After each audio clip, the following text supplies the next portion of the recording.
তুমি কয় ডোপ খাইছো? 2 ডোপ না সত্যি আমার সাথে পানি খেলে সিটার কিছু না। আচ্ছা খাবার ঠিক আছে।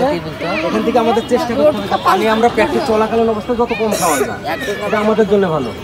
কারণ আমরা যেই রিদমটা তৈরি করব, যে দমটা আমরা তৈরি করব, এই যদি আমরা পানি খাই, প্র্যাকটিস চলাকালীন অবস্থায় যদি আমরা পানি খাই, ভরপুর পানি খাই, তাহলে দেখা গেল যে আমাদের কিন্তু ওই রিদমটা নষ্ট হয়ে যাবে।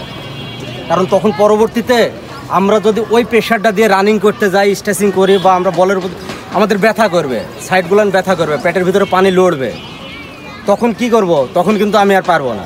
এই জন্যে প্র্যাকটিস চলা অবস্থায় আমরা পারতপক্ষে পানি যতটা কম খাওয়া যায়, কিন্তু যতটা পানি আমরা মুখে দিতে পারি, আমাদের শরীরের বিভিন্ন অঙ্গ প্রত্যঙ্গে আমরা যতটা পানি ঠেকাইতে পারি, ততটা আমরা রিল্যাক্স অনুভব করব। খাওয়ার চাইতে পানিটাকে আমরা ব্যবহার একটু বেশি করার চেষ্টা করব। ক্লিয়ার আমার কথা?